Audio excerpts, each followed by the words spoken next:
नमन है उनके ही पावन हृदय संत साहिब स्वामी जी महाराज के पावन से चरणों में सत्संग नमन है। नमन है मंचासन हमारे जो बात है श्रद्धा के रूप हमारे बिंदुश्री प्रकाश और मंचासन हमारे पूज्यपाद स्वामी हरे राम जी महाराज, पूज्यपाद स्वामी ज्ञानी बाबा उपस्थित है।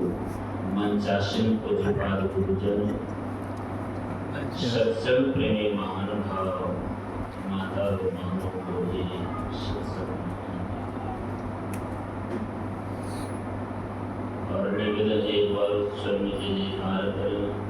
बोलिए प्रेम से श्री सद्गुरु महाराज के जय। सद्गुरु महाराज की श्री सद्गुरु महाराज की।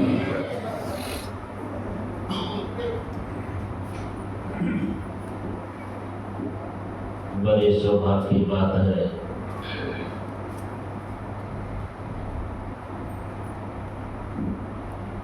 जो पाठ हुआ है, पाठ के क्रम में सबसे पहले मर्यादा पुरुषोत्तम प्रभु श्री राम का विचार सुन रहे थे। उसके बाद यही प्रतिपाद विषय पर आराध्य एकदम अमृतमय वचन का पाठ उज्जैन सुना रहे थे और उसने साफ साफ शब्दों में सदगुरु भाई ने सार कह दिया है, अगर इस शरीर धारण करोगे दुख से नहीं बच सकोगे। जन्म लिए हो और यहाँ आकर के सोचते हो कि किसी प्रकार का दुख नहीं हो, इसके लिए परमाराध्य श्री सदगुरु महाराज जी ने जो संदेश दिया है,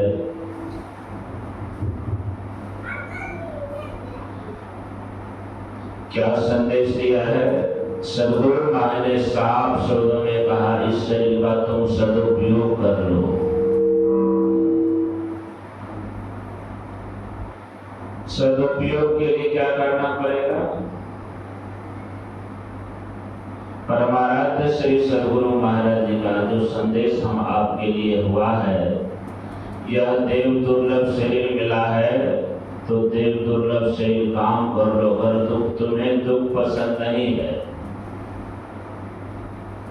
किसी प्रकार से तुम दुखी नहीं रहना चाहते हो, तो केवल चाहने मात्र से नहीं होगा।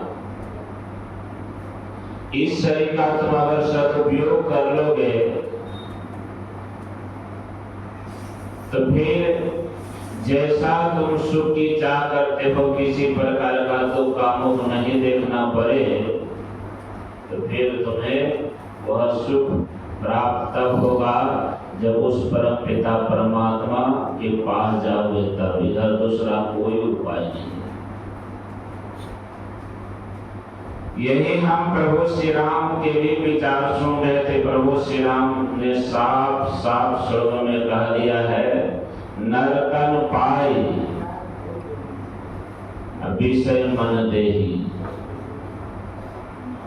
ऐसे देव दुर्लभ शरीर को प्राप्त करने के बाद अगर तुम विषय में रहोगे, तुम लाख प्रयास मन में है कि हम दुख से छूट जाए, ये संभव भी नहीं है। इसके लिए क्या करना पड़ेगा? अभी सुन रहे थे संत साहिब स्वामी जी महाराज की वाणी, परमाराध्य श्री सदगुरु महाराज की पावन हृदय ने क्या कहा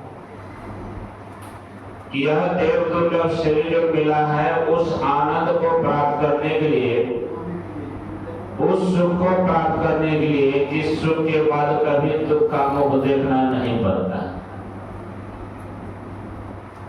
लेकिन ऐसे देव दुर्लभ शरीर हमें कितने बार मिला है? त्रेता में मिला, द्वापर में मिला, सतयुग में मिला, लेकिन हमने इसका सदुपयोग नहीं किया।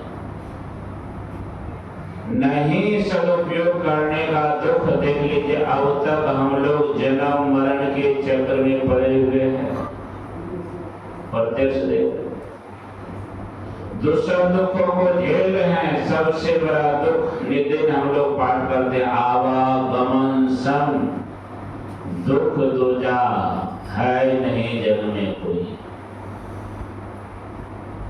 अभी क्या सुन रहे थे? यही बात यह देव दुर्लभ शरीर मिला है कि सुख को प्राप्त करने के लिए। ये शरीर क्या है? ये तन मानो। संत साहिब स्वामी जी महाराज बड़े अच्छे ढंग से कहा, ये तन मानो। क्या मान लो तन को? ये शरीर तुम्हें मिला है, इसको क्या मान लो? संत साहिब स्वामी ने स्पष्ट रूप से कहा, ये तन मानो भाव सिंधु सेतु है। भव सागर पार करने के लिए पुल है, पुल ओवर ब्रिज आपको मिला ये शरीर। अब सोचिए, और ऐसे सेतु को प्राप्त करने के लिए भव सागर है, वहां सेतु आपको मिल गया है। और ऐसे सेतु का सदुपयोग कर भव सागर पार नहीं करेंगे तो फिर आपको कौन सुख की तलाश, किस चीज का तलाश, किस दुख से छूटना चाहते हैं, कौन सुख के पीछे पड़े हुए?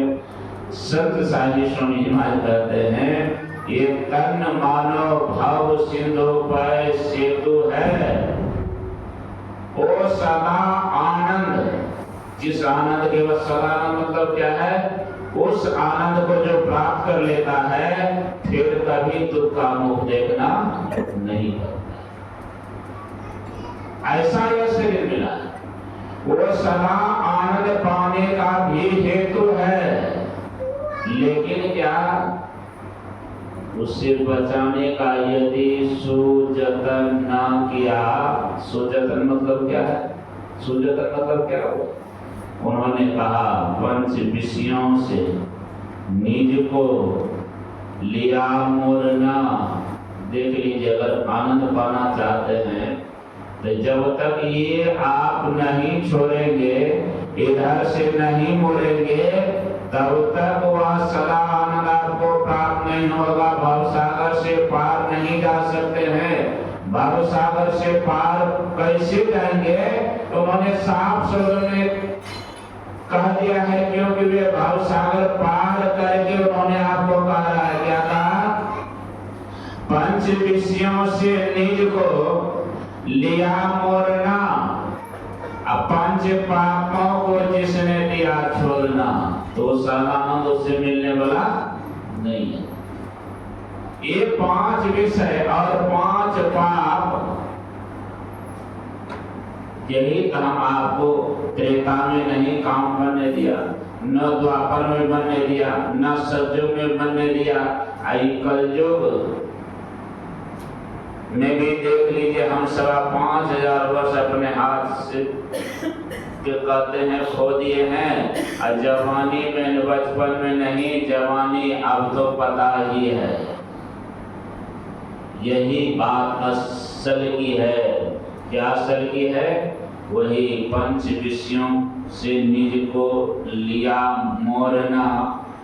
पंच विषयों से, पंच पापों से, पंच पापों को जिसने दिया छोड़ना, गुरु युक्ति से भक्ति साही न किया, तो सोच रहे मन इसे पा अल्लाह। विचारने बात है कि ये 5 विषय, 5 पापों का संतों ने बड़े अच्छे ढंग से इशारा किया है। छूटने का प्रयास करोगे, प्रयास तुम आज से नहीं कर रहे हो, बहुत युगों से, बहुत दिन मत कहिए, बहुत जन्म भी मत कहिए, बहुत युगों से प्रयास कर रहे हैं, परंतु वही विषय का त्याग करने के लिए चाहते नहीं है।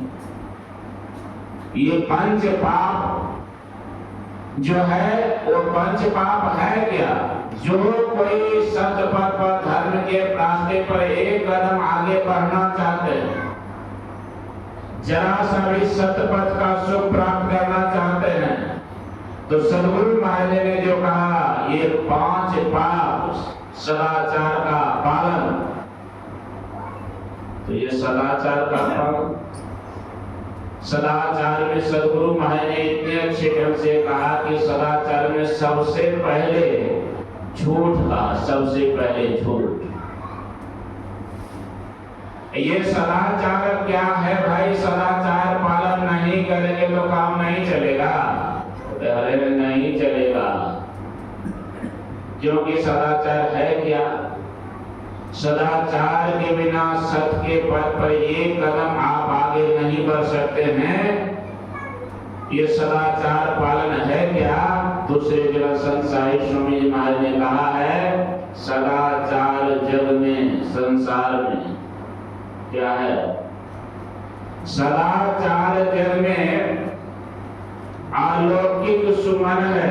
सुमन तो आपने बहुत देखा है, लेकिन अलौकिक सुमन देखे हैं संसार में कहीं नहीं मिलता, नहीं है। लेकिन आप अलौकिक सुमन चाहते हैं तो कहाँ मिलेगा आपको? धरती पर कहीं नहीं मिलेगा अलौकिक सुमन। परंतु अलौकिक सुमन का यहाँ वर्णन बड़े विस्तार से संत साहिब स्वामी जी महाराज ने कहा है।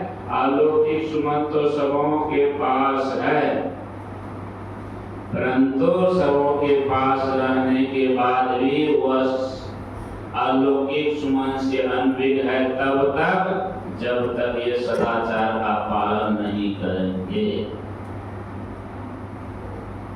सदाचार का पालन किए बगैर अलौकिक सुमन का दर्शन नहीं होगा।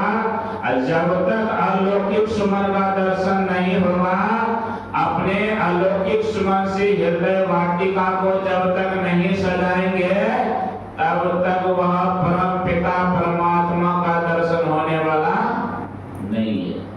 चला यहाँ रूप के बल से, कुल के बल से, विद्या बुद्धि का बल से, संसार का कोई बल लेकर के आप अलौकिक सुमन को प्राप्त नहीं कर सकते।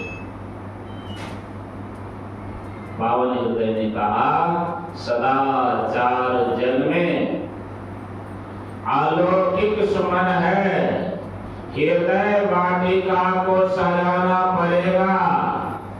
तब क्या होगा?